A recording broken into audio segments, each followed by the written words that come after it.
अस्सलाम वालेकुम पाकिस्तान और एवरीवन, कैसे हैं आप सब। मैं उम्मीद करती हूँ कि आप सब खैर खैरियत से और ठीक ठाक होंगे। जी, रोज़े गुजर चुके, ईद गुजर चुकी और अब मैं हाज़िर हो रही हूँ आपकी खिदमत में। लेकिन मेरे रमज़ान अभी तक नहीं ख़त्म हुए, क्योंकि ये सीन है जी रमज़ान का। मेरे घर में आई थी मेरे मैके वालों की तरफ से अफ्तारी, क्योंकि मैं हो गई थी बीमार, बच्चे भी हो गए थे बीमार, जिसकी वजह से हम लोग नहीं जा सके। और साथ अफ्तारी भी आई थी और साथ बुलावा भी आया था ईद करने का।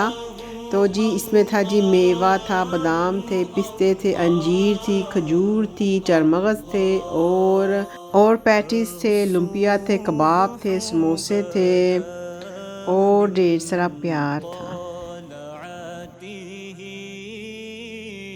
और बुलाने के लिए भी आए थे ईदी के लिए कि ईद हमारी तरफ करना, लेकिन मैंने उनको मना कर दिया और उनको इनवाइट कर दिया कि आप भी ज़रूर आइएगा।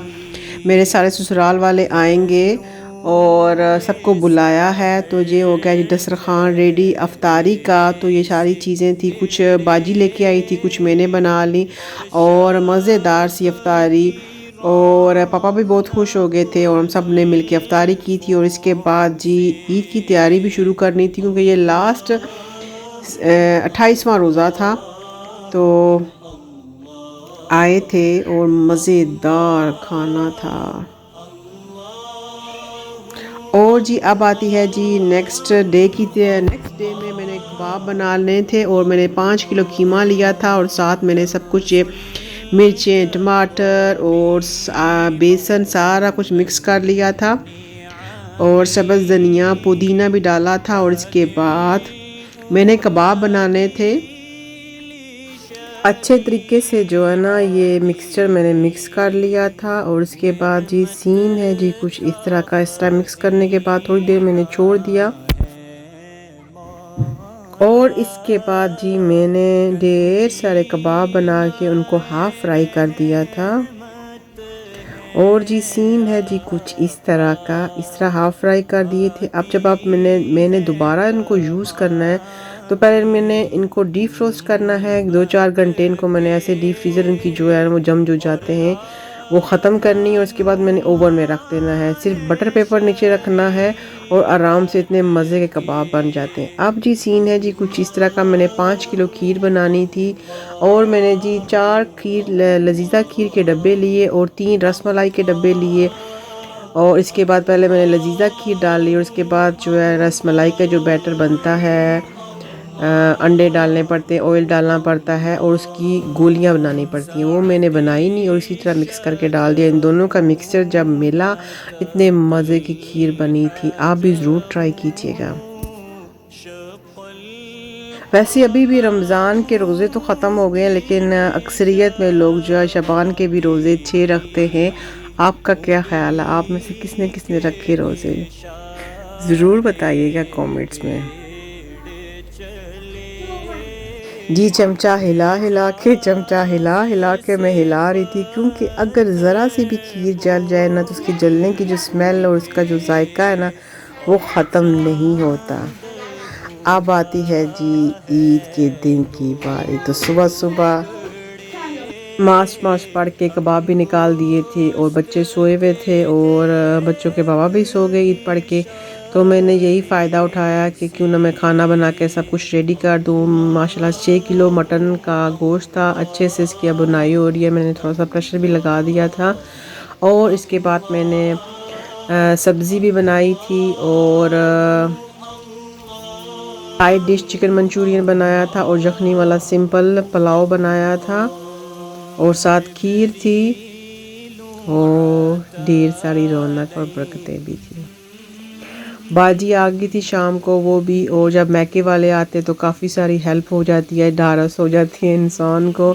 और जी सारा काम समेट समूट के फिर वो गई थी, बच्चे भी खुश हो गए थे। और जी ये है सीन कुछ इस तरह का। बेबी पैदा हुआ है, मेरे ससुर पापा जी का परनवासा पैदा हुआ था और तकरीबन 6 महीने का हो गया है, नहीं 4 महीने का तकरीबन हो गया। हमने जाना था उनके घर में मुबारकबाद देने के लिए बेबी की, लेकिन नहीं जा सके। उनको सबको कोरोना हो गया था, फिर रमज़ान आ गया जिसकी वजह से नहीं जा सके और अब सब ने आना था। तो हमने यही सोचा कि यहीं पे आके सब कुछ दे देंगे और साथ पैसे दिए थे। और कैसे लगे आपको कपड़े कमेंट्स करके मुझे ज़रूर बताइएगा। एक निकर शर्ट था, एक फुल बाजुओं वाला सूट था, निकर जीन्स था और शलवार कमीज़ भी थी। उसकी मैं मूवी नहीं बना सकी, वो अलग से पैक हुआ हुआ था। और कमेंट्स में मुझे ज़रूर बताइएगा कपड़े कैसे हैं। अब आ गए जी खाने की बारी। वो देखें कबाब कैसे हाफ फुल फ्राई हो गए हैं और स्पर्जी बोन भी थे, जिसे सब्ज़ फलियाँ बोलते हैं। इसके बाद बच्चों ने शोर मचाया, हमें खिलौने दें, हमें खिलौने दें, हमें गिफ्ट दें। और हम लोगों ने बच्चों के गिफ्ट पैक किए हुए थे और ढेर सारे माशाल्लाह गिफ्ट हो गए थे। बच्चों को ढेर सारी ईदी भी मिली। अब बच्चे माशाल्लाह खुद अपने पैसे अपने पास रखते हैं और जी बच्चे बहुत ही खुश थे माशाल्लाह, बस रौनकें थी। ये था ईद का दिन हमारा ऐसा गुज़रा। दूसरे दिन खूब रेस्ट की, तीसरे दिन फिर हम लोग बच्चों को कैंडी कस्टेल लेके गए थे। चौथे दिन हम लोगों ने पिकनिक बनाई थी, वो भी सीन आपको मैं दिखाऊंगी इंशाअल्लाह ताला। आपकी ईद कैसी गुजरी थी कमेंट्स करके मुझे ज़रूर बताइएगा। इंतहाई गर्मी होगी है पाकिस्तान में और ठंडे मशरूब पिए, अपने आप को ठंडा रखें, गुस्से से परहेज़ करें, ठीक है ना जी। और अल्लाह ताला आपकी ज़िंदगी में ढेर सारी खुशियाँ लेके आए। अपना और अपने प्यारों का ढेर सारा रखिएगा ख्याल। फिर मिलूँगी एक नई उमंग के साथ, एक नए व्लॉग के साथ। बच्चों की ज़रा खुशी से चेक करें। इस वक्त बच्चों ने सब ने अपनी अपनी ईदी अपने पास ही सेफ रखी। आपको कितनी ईदी मिली, क्या ईद पे मिला, कमेंट्स करके मुझे ज़रूर बताइएगा, ठीक है ना जी। मेरी तरफ से अल्लाह हाफिज़ और खुदा पमान, टाटा बाय बाय। बच्चों की खुशी चेक करें। और जी लास्ट में आपको मैं भी दिखाऊंगी कि मैंने क्या पहना था। और जी सीन है जी कुछ इस तरह का। मेरी तरफ से फिर से टाटा बाय बाय, खुदा पमान।